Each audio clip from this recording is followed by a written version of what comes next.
অনেক তেল মাখানোর পরে রেখাপাত্রর গ্ল্যামার বাড়লেও সন্দেশখালি ছেড়ে হিঙ্গলগঞ্জে প্রার্থী করেছে বিজেপি। কারণ সে কয়েকদিন আগে একটা হুমকি দিয়েছিল যে বিজেপি প্রার্থী না করলে অনেক কিছু ফাঁস করে দেবে।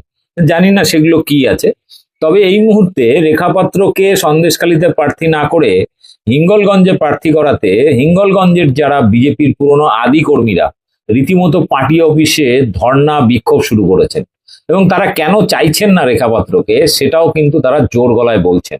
আপনাদেরকে যে ভিডিও ফুটেজ আপনারা এই মুহূর্তে দেখছেন, এদের বক্তব্য আপনাদের শোনাবো। ব্যাপক শেয়ার করুন।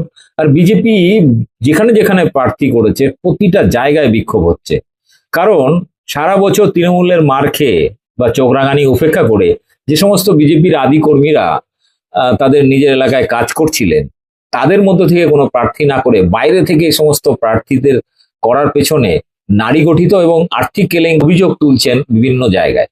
এই নিয়ে আপনারা দেখেছেন বিজেপির রাজ্য দপ্তরেও বিক্ষোভ হয়েছে, বিভিন্ন জেলা থেকে এসছেন আদি নেতা কর্মীরা, তারা এই বিরুদ্ধে বিক্ষোভ দেখিয়েছেন। সেখানে সমীক ভট্টাচার্য, লকেট থেকে শুরু করে রাজ্য কমিটির প্রচুর তাবড় তাবড় নেতারা ছিলেন, তাদের সামনে আঙুল তুলে তুলে কিন্তু তারা বক্তব্য রেখেছেন। সে ভিডিও আগে দেখেছেন।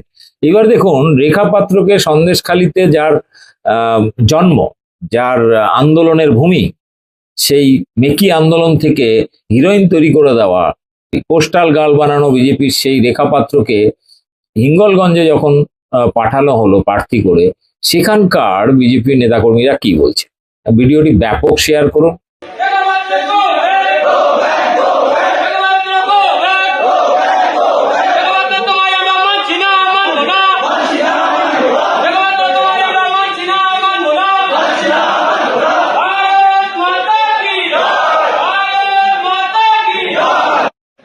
আপনাদের কি দাবি?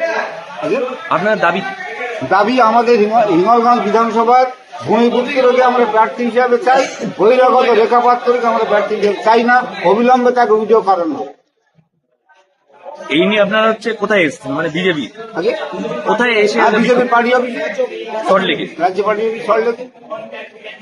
আপনার নামটা? আমার নাম বিধান মিস্ত্রি।